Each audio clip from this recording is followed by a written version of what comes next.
opioid overdose deaths in the United States have dropped to their lowest levels since 2020, according to new CDC estimates.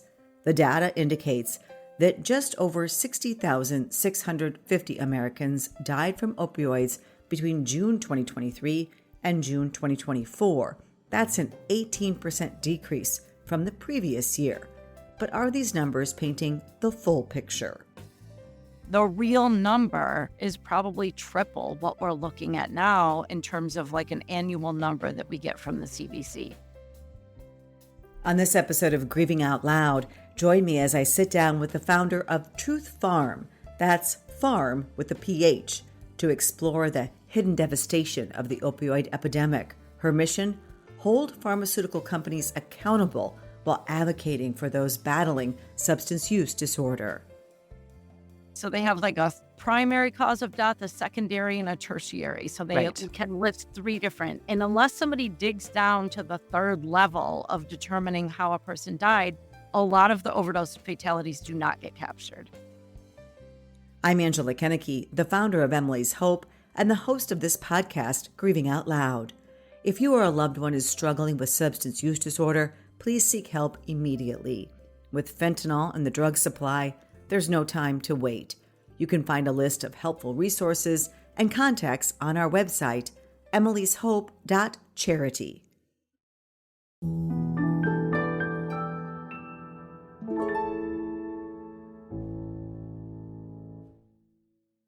Well, I'd like to welcome a guest today that I've been wanting to have on the podcast for quite some time, Alexis Plouffe with Truth Pharm. That's Pharm, as in pharmacy or pharma.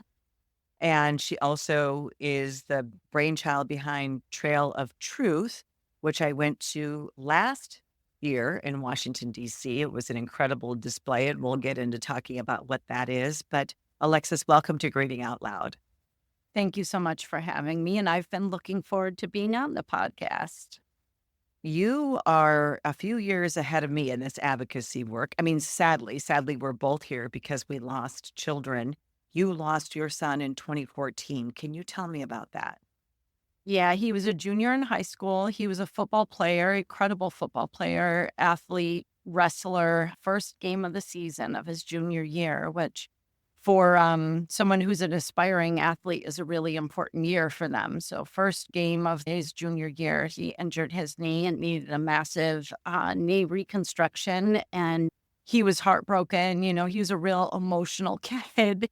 He was heartbroken and was determined to wrestle that winter. And so the doctor said, the most important thing that you're going to need to do in order to wrestle this winter is pain management. And so physical therapy and pain management. And this was 2003. Nobody was talking about opioids. Nobody warned me. Nobody told us to be careful with the opioids that he was prescribed. And I talk about it often that I contributed. You know, I was like, did you take your pain medicine? Well, unknowingly. I mean, you had no idea. Well, yeah, no idea. You were doing what doctors said for you to do. Right. He became addicted. And, you know, it's really fascinating to me still all these years later. He didn't tell me, you know, he didn't tell his family. At one point in time, like on our way, I think it was like back from a doctor's visit, he said to me in the car, like, I'll never forget it, but he was like, Mom, I think I'm starting to like those pills a little too much. And I didn't really even know what that meant. You know what I mean? Like, I didn't know the euphoric benefits at that time of the pill. I didn't know the addictive qualities. And so I just said to him, I was like, well, you know, then maybe just don't take them as often or don't take them as much. And I didn't know that that wouldn't be easy for him either.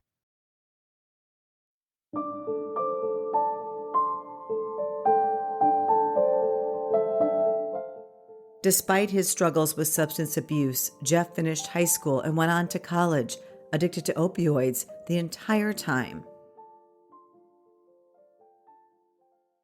And I had no idea. His use pretty rapidly, he described, progressed to heroin, which was a common thing back then that people, you know, he couldn't afford the pills anymore. The doctor wasn't prescribing them anymore. He progressed to heroin, and his addiction was under wraps for 7 years before I found out. Wow. He was really good at hiding it then. Because we Yeah. knew something was wrong with my daughter the last year and a half before her death, and, we were working to hold an intervention because she would never admit what was happening, but there were clear signs that things were not right. He must have Yeah. really been able to maintain that Yeah. front. Right, right. Yeah. It was remarkable because he finished college, he had a job, he had his own apartment. So, it felt like successful launch as a Yeah, parent. yeah. Everything seemed to go right.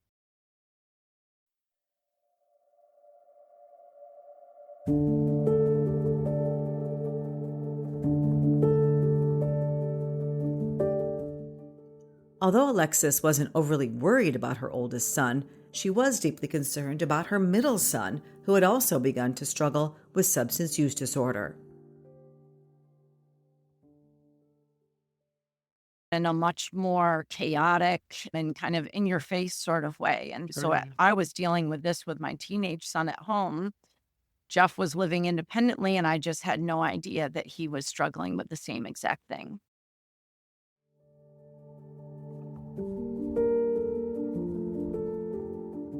Eventually, Alexis found out about Jeff's heroin addiction. He ended up serving time in jail, but it was during that time that he began his journey to recovery.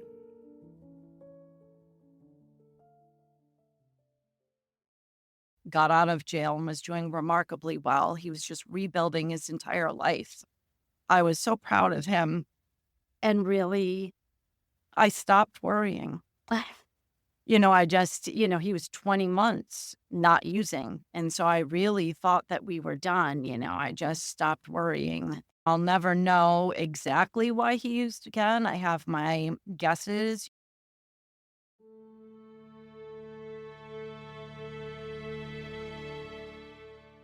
In 2014, for some reason, Jeff relapsed, and this time it was deadly.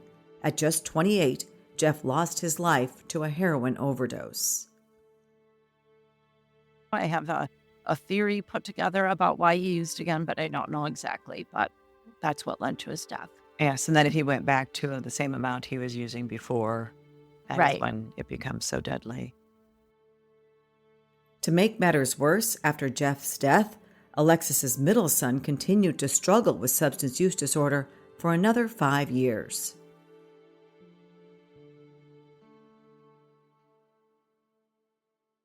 So, of course, I lived in fear. Of course. Fear. Now he's doing remarkably well. He got on Suboxone and Oh, used that for great. about 6 months to taper off of the opioids, and he's just doing fine. Meanwhile, Alexis struggles with her grief even 10 years after losing her firstborn child. I just passed the 10th anniversary of losing him. It's weird because every time I say it's like a stab in the chest. I don't understand why, an anniversary hurts more, but somehow it does. And sadly, all the work that I have done and all the changes that we've made, I feel this frustration that it's not enough. Yeah. Overdose fatalities are increasing, and people who get submitted to our event, which I'm sure we'll talk more about, but it's like I see the same exact struggles for those families that our family faced. And so I feel it's been really hard coming up on the 10-year anniversary because it's like I keep reflecting back on all that we've accomplished, but also feel such frustration for how much we're lacking. It's not enough, right? As long as people continue to die and people continue to struggle with substance use disorder. And you're right. The stories, I mean, there are some circumstances that change, but they're the same over and over again. And you have these frustrated family members who were unable to get the right help or enough help or help at all. Right. That is something that we continue to see. And I mean, I talk to so many parents and it's like it's a script or something. Right, right. That's exactly right. I know when I lost Josh, I was just, really searching for answers. And I found a grief group online, Compassionate Friends Lost Due to Substance Use Related Causes. And first, I was like, I couldn't believe, I was so naive about how bad the epidemic was. I couldn't believe there was a support group just for us, first of all. And then every day when faces were added, it was just like my son's story over and over again, Right. exactly what you said. families struggling to find services, families struggling to find treatment, people who wanted to get well and couldn't get well because the path wasn't made easy for them. And it's really upsetting that 10 years later, we haven't cracked that nut. We haven't figured that problem out, solved it.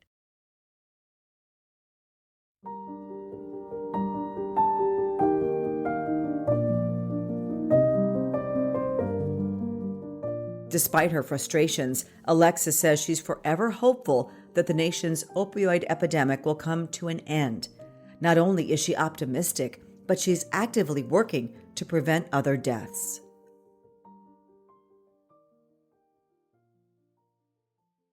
After his death, and you're dealing with another son who's suffering from substance use disorder at the time, and you start this organization, why call it Truth Pharm? Yeah, I love that question because at the time, and I think a lot of people, if they're new to this issue, they're coming into it in the age of fentanyl, so they don't know the whole progression of the issue. Right. When I lost Jeff, they were calling this epidemic a heroin epidemic. The interesting thing is, and I'm a data nut, and so I began heavily researching the whole entire epidemic after I lost Jeff. Unfortunately, after I lost him, I wish I did it before. But at the time, they were calling it a heroin epidemic. And at the time, the reality is more people died from prescribed opioids, even if they weren't prescribed to them. More people died from prescribed opioids than all other drugs combined. And when I learned that, I was like, well, why are we calling it a heroin epidemic if the reality is more people are dying from pharmaceuticals? Well, we know now why, because the pharmaceutical companies were doing a really good job of controlling the narrative and trying to make it seem like it was bad people who turned to drugs and heroin was what was killing people, not the pharmaceuticals. Right. And so I said, if I'm going to start an organization, we're always going to tell the truth. That's one thing that we're going to do is commit to telling the truth. And I felt like a lot of the information that was out there was not truthful. Even what I was told in terms of how to address my son's use, both Jeff's and my middle son, wasn't truthful information, telling me to kick my sons to the curb, telling me that if they, hit rock bottom, they would get better. All of that Right. is not true. I was told all of that too when I was struggling with Emily in the years like 2011 to 2015 and those years, high school years. Told the same thing. Biggest lie. Tough Yeah. love. Yeah. And I realized it didn't work. And thank God before her death, I realized that it didn't Thank work, that I goodness. had to always approach her from a standpoint of love. And therefore, I kept her in my life. My relationship was so much better with her. But we were told, and those were the hardest things to do as a parent as Yeah. well. But you're right. Well, I mean, we were yeah. all kind of sold that bill of goods that there's just so many narratives that were false. And Right. sometimes by good intentioned people, right? Right.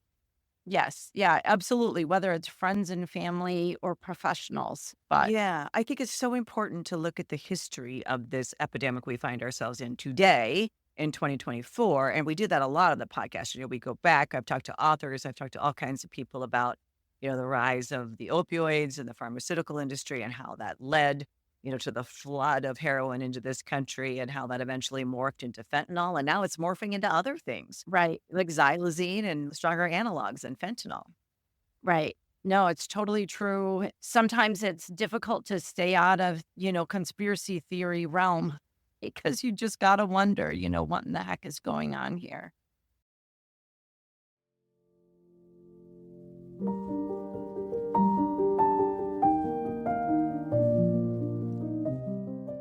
Alexis originally founded Truth Pharm to try to hold pharmaceutical companies accountable and raise awareness about their role in the opioid crisis.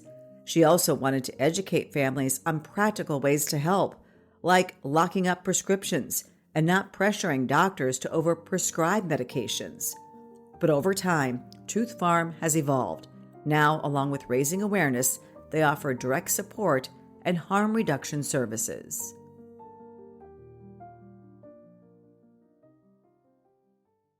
That's something I never desired to do.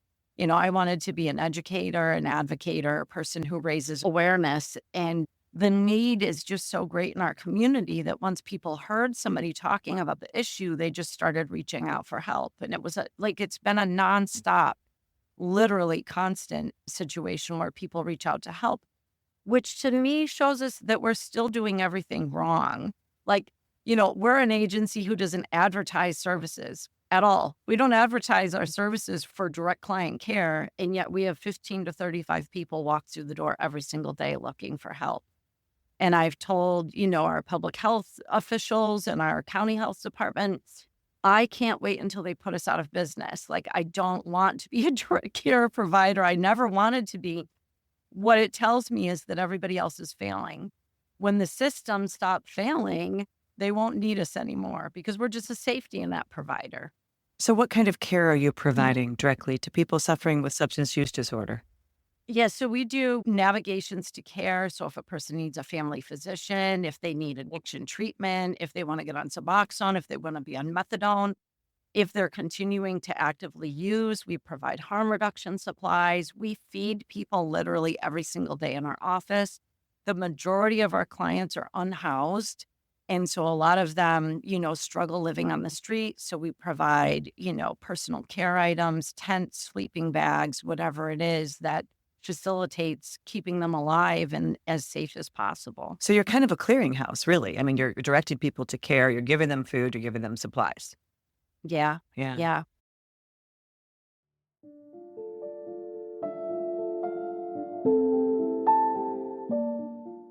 Along with providing support services, Alexis launched Trail of Truth, a yearly event in Washington, D.C., where families can honor loved ones lost to substance use.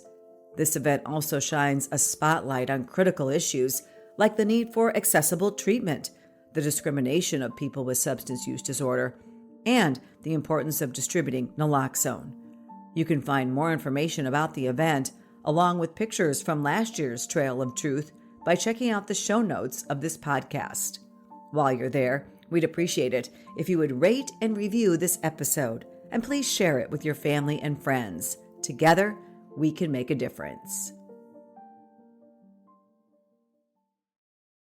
I was there during a tropical storm last year in Washington, D.C., and though you set out tombstones from every state with photos of people we've lost because of substances, whether it be an overdose of fentanyl poisoning or some other cause, but directly related to substances, and a little bit about this person. And you had it marked off for states. I knew other moms there I live in the Midwest, from other Midwestern states, and it was right in front of the Capitol building, and I thought it was extremely powerful.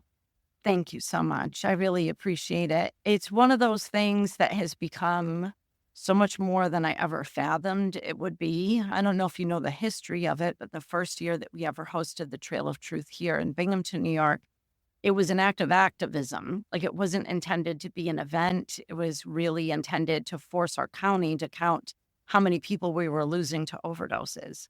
Oh. And so, when I lost Jeff, and I started being vocal about it online, people started reaching out like, oh, I lost my loved one too. I lost my daughter. I lost my son. And the numbers started to just not make sense to me. I naively thought at the time, oh, our county just doesn't know. They're not counting overdoses correctly. So I reached out to our county and they denied it. They said, no, we're doing it right. And so I was like, well, something's wrong here. So I asked families from our community to just send me information. Like, if you lose a loved one, send me the information. I created a Google form. It was really basic. People filled it out and sent me information. And by the middle of 2016, it was like June, they said that we had lost, I think it was like 16 or 17 people that year. I had 32. So double, at least double of what? Oh. Yeah. And it's like our county has like a population of between 150 and 200,000 people. I'm like, what are the chances that I would know everybody who has died? Like, you know what I mean? Like, certainly my count couldn't even be correct. So what was it? Why wasn't the county's count accurate? And I often think this about numbers that I see, especially from my state, especially when they're uncommonly low. Right. Are all of the fentanyl poisonings, all of the overdoses getting counted as overdoses? Or are they getting counted as heart attacks if it was from methamphetamine? Or That's right. As an investigative reporter, I'm always questioning. So I like your questioning mind as well. Yeah. So fascinating fact, there's nothing in federal rules or regulations that require coroners to report deaths in a very specific way. There's a lot of flexibility in terms of how they label a death. So a great example is if a person has an overdose and is taken to the hospital and they're put on life support, and then they end up taking the person off of life support. The coroner then at that point in time, or the attending physician, has the option to call it heart failure, overdose fatality, right? So there's like all these different options in terms of how they're going to label that death. They often even will ask the family, what do you want this to be? And so there's really no literal requirement. So they have like a primary cause of death, a secondary, and a tertiary. So they can list 3 different. And unless somebody digs down to the 3rd level of determining how a person died, a lot of the overdose fatalities do not get captured. So if it's not listed number 1 on the death certificate, because I've looked at a lot of death certificates as an investigative reporter, as well as my own daughters, but if it's not listed as the number 1 cause of death, then it doesn't get counted in the stats, is what you're saying. That's right. Necessarily, if that's the way the county does it. Okay. Right. And your county wasn't doing it that way. And I bet many others don't. That's right. A lot of counties don't. Yeah, I think the overdose and deaths related to drugs and or alcohol are grossly underreported. Yeah, grossly undercounted. And there have been a couple studies looking at this. People feel that we're probably 40% undercounting overdose fatalities nationwide. I don't doubt that for a minute. In our county, so what happened is a result. So, back to the story about the Trail of Truth, I was getting so angry with the county because of their resistance to listen, and to acknowledge what we were saying. I was like, no, I have the names of people who have died. You can't deny this. Their families say it. So I don't care what your death certificates say, their families say it. So I had this vision that we would put these loved ones on tombstones, put their picture on it, put their information, and we would march to our county building, display those tombstones, lay down, trace our bodies. And to me, it was, you can't deny this now. You have to look at us. You have to look at our loved ones. You have to count our loved ones. The result of that was our district attorney did an investigation, and he found that we had lost 56 lives at that point in time. So they were underreporting by about 65%, which is just, wild. That active activism fixed the issue in our county, but you are right. It's not fixed everywhere. All over, we are not counting the overdose fatalities correctly. Right.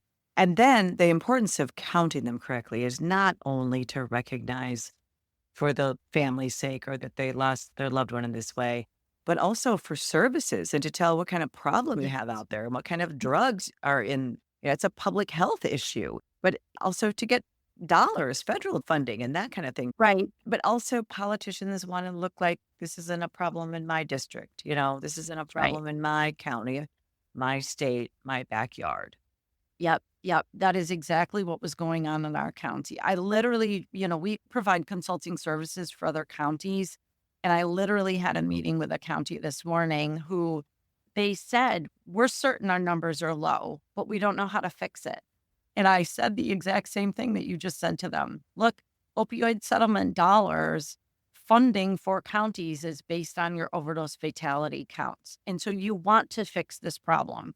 If even just for that, for the fact that you're going to get more resources to help people, you need to fix this problem. And so, it's something that I really wish that every county would look at. And the other thing that I wish when talking about these numbers is we always hear about the overdose fatalities. We're not even hearing about all the ways that people are losing their lives. Sepsis, endocarditis, it's like there's a whole list of ailments that we aren't even counting. And I feel like if those numbers were also publicized annually, people would start to grasp, how big this problem really is. The real number is probably triple what we're looking at now in terms of like an annual number that we get from the CDC. Yeah, they say 107,500 some people died in 2023 of what the CDC calls overdose. But you're saying triple that. It could be more than 300,000. That's right. Which is decent sized city, right? That's right. Just gone. Yes. Have you lost a loved one to overdose or fentanyl poisoning? I'd like to invite you to share their story on our new Emily's Hope Memorial website called More Than Just a Number. They were our children, siblings, cousins, husbands, wives, aunts, uncles, and friends. So much more than just a number. You can submit a memorial today on morethanjustanumber.org.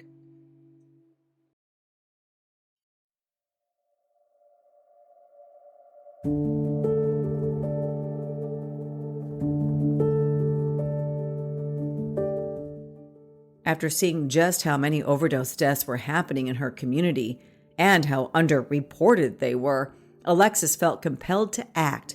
But she admits she wasn't sure where to start. With more than 25 years as a licensed professional engineer in design and construction, this was uncharted territory.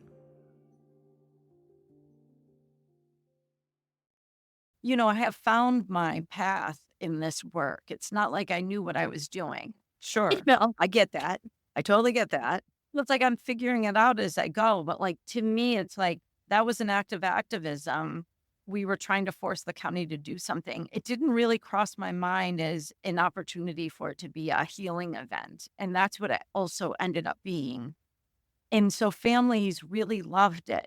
I recognize the importance of families having a place to put their grief. Even me, I bury my grief by doing a lot of work and avoiding it. I don't understand that at all. No, I'm exactly like that. I can tell you don't. Yeah. I can tell you don't.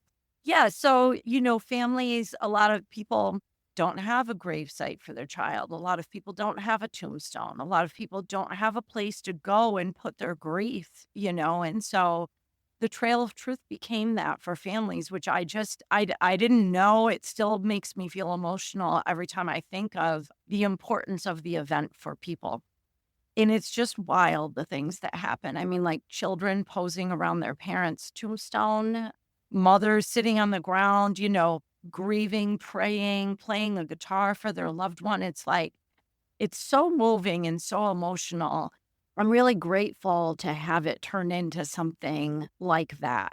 Well, and despite the pouring rain, or perhaps because of it, when you brought it to DC, it was very impactful and very emotional. Yeah. I don't know how anybody could look at that display and not feel emotional.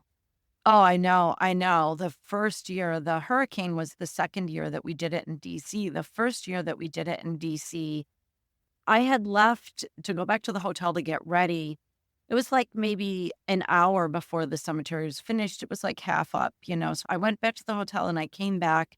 I almost fell over, just myself seeing it for the first time completed, and at that time it was only 1,200 tombstones, but 1,200 tombstones all together in front of the Capitol. What I've started referring to it is it's a devastating display. I don't know how else to describe it. It's beautiful and it's devastating and painful all at once. It makes its point. Yeah, it does.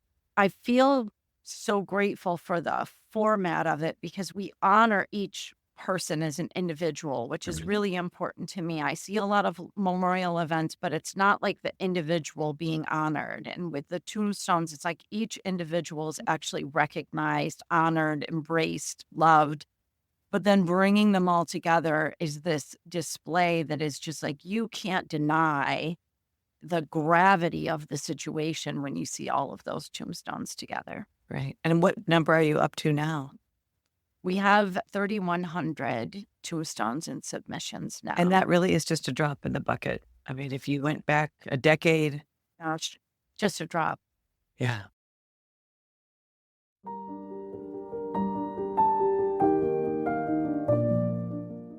Alexis says her organization is taking a year off from the Washington, D.C. event and instead taking Trail of Truth on the road. The tour was in Atlanta for the presidential debate, as well as the Democratic and Republican national conventions. And what we really have taken on tour is the painting of the tombstones. But we, at our New York State Opioid Settlement Board hearing, we went to that, I think it was in like April, and we decided to take our tombstones and paint them at the meeting. So they have like a 5-hour-long meeting. We've been really frustrated with what's been happening with our Opioid Settlement Board. And so we thought, we'll show you the results of inaction. Why have you been frustrated? Tell me why you've been frustrated. The funds aren't rolling out quickly enough. They're going to the same exact people who have let our kids die. When you say that, you mean they're going to... In my opinion, right now, treatment in the United States is a failing system. Treatment is important, but it's a failing system. If you look at their statistics, their numbers aren't good. If we had the same rates of success for, say, cancer or heart conditions, we would fix it because we would know how abysmal it is. So I'll just throw out a few numbers, but let's say 30-day inpatient treatment has about a 13% success rate. That's it. And people don't know that. So families think, oh, I'm going to send my loved one away. We're going to go to inpatient treatment. They're going to get better. I did the same thing. My son went to treatment. He came home. He only got 3 weeks of treatment because that's all insurance would pay for. Right, because insurance dictates, yes. Right. He came home and returned to use, and I was angry with him because I was like, you went to treatment. Because families don't know, they don't understand how hard it is for people to get well. It's a failing treatment model. And so 30 days of inpatient has about a 10 to 13% success rate. We only improve those numbers when we get up to like 90 days of inpatient treatment. Medication-assisted treatment has a much better success rate, but still we're looking at like 60, 70% success rate. So we need to fix the treatment system and the treatment industry. We need to fix the way that they operate. But what we continue to do is just dump money into these systems, and we don't force them to fix how they're providing treatment. And so in New York State, our opioid settlement dollars are being poured into all the same providers who have really led to our kids' deaths. And I think that we need to examine what treatment looks like, fix the treatment system, and increase capacity. And we need to make sure that we have harm reduction fully funded, because harm reduction is the thing that's keeping all the people alive while treatment is failing them. Right. You are absolutely correct. Treatment will fail, that people can't get into treatment. Right. And then people want to withhold harm reduction because they think it encourages use. Right. And the reality is, until we don't fail people anymore, it's our obligation really to keep them alive. Yes.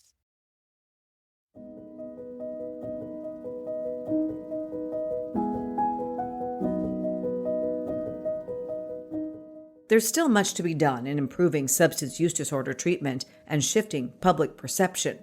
Alexis remains hopeful. She believes bringing the trail of truth to the New York State Opioid Settlement Board made an impact, even if it was a small one. It was just incredibly powerful. I think there were 7 of us sitting there painting tombstones. Their meeting is 5 hours long. They had a chair rail in the room, like a wooden wainscoting and a chair rail around the room. And so as we finished painting the tombstones, we went up and we put them against the wall, sitting on that chair rail. I got full body chills thinking about it again because it was just so powerful. And they have a public comment period. And so we, when each of us spoke, we brought it up. This is a result of inaction. This is a result of poor spending. When the meeting ended, all of the opioid settlement board members came and talked to us. I think they realized the importance of doing that and acknowledging our loved ones.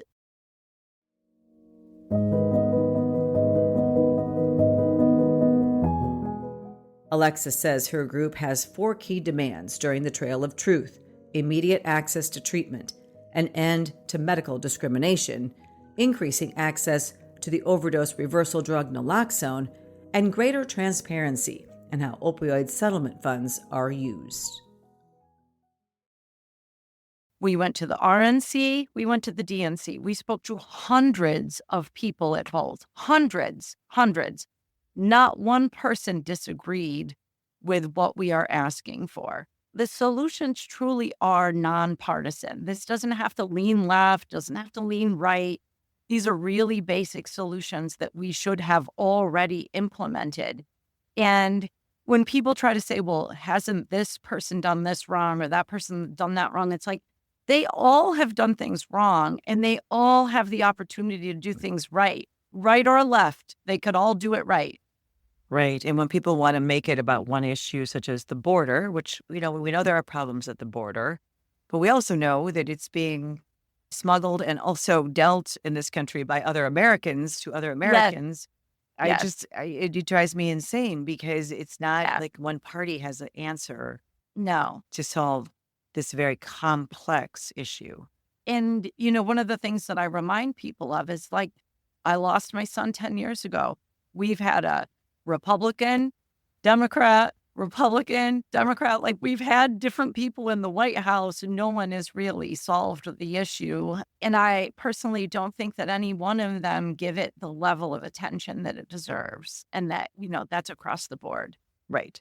I think there's a bit of fatigue out there. Yes. So much is competing for our attention now. You look at your social media feed and it seems that all is wrong with the world. If they haven't been personally affected by this crisis, they're less likely to tune into it or to make it a focal point. But I do say that we have to be reaching a tipping point with the way the numbers are, that everyone has been affected in some way. I think you're right. It's the fatigue, but what I fear more is that it's kind of some kind of complacency. Like we've gotten used to these numbers, we've gotten used to the hearing about overdoses.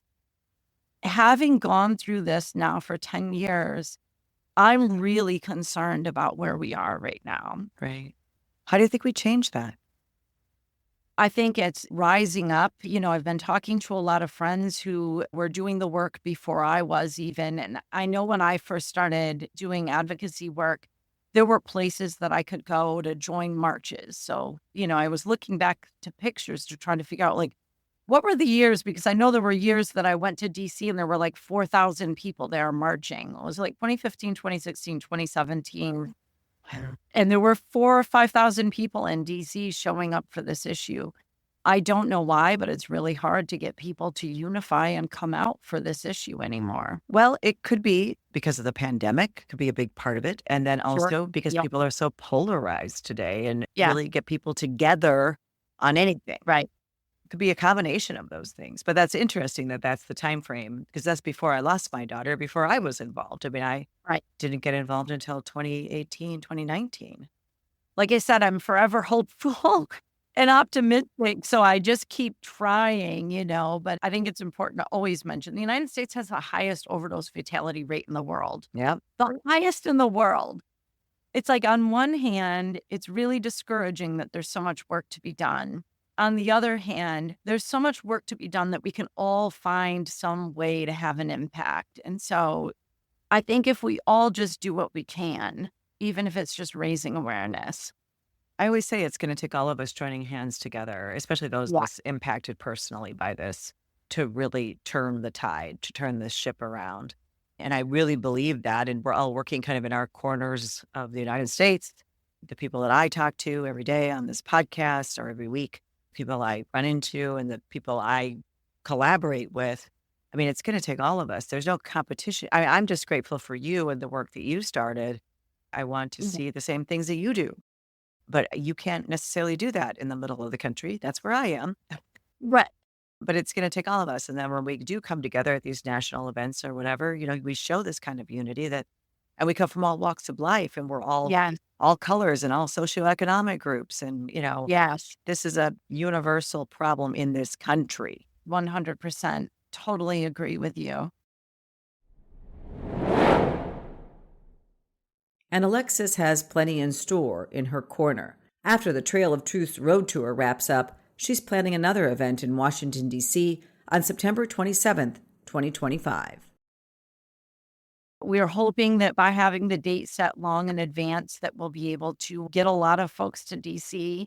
We are looking for partners who will help support the work either through, financial support, but then also what I would really love to see it happen in DC is other organizations host, whether it's healing activities or advocacy activities. But last year we had families travel from 40 states to get to DC. So we had a lot of people from all across the country. I would love to see something there for them, that has a place that they can channel their grief, whether it's into advocacy or into healing, whatever. I would really like to see other things happening in DC for them. We can't do it all. So I'm just looking for partners and partner organizations. So that's what I'll be focusing on for this coming year, is really finding people that can partner with us and make sure that we have families really supported when they come to DC next year. Yeah, well, that sounds wonderful. And count us in. Yay. Good. Right. All right. Thank you so much for being on the podcast. Thank you. It was really great being here with you. And thank you for taking the time to learn more about our nation's opioid crisis. To listen to more episodes, read my blog, and stay up to date on the latest news about addiction, fentanyl, and mental health, visit our website at emilyshope.charity. You can find a link in the show notes. Thanks again for listening. Until next time, wishing you faith, hope, and courage.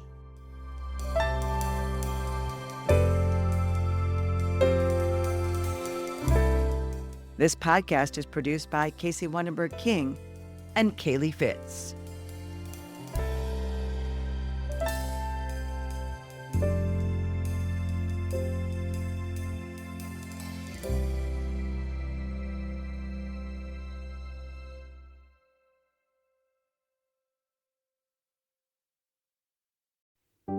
Are you ready to protect the next generation from the dangers of substance use? Emily's Hope has created a comprehensive K-12 substance use prevention curriculum designed to educate, empower, and equip students with the tools they need to make healthy choices. Our age-appropriate lessons start in kindergarten and build through high school, using science, real stories, and interactive learning to help kids understand their bodies, brains, and risk of drug use. We're already reaching thousands of students across multiple states, and we're just getting started. Visit emilyshope.edu.org to learn more and share our curriculum with your school administrators and counselors.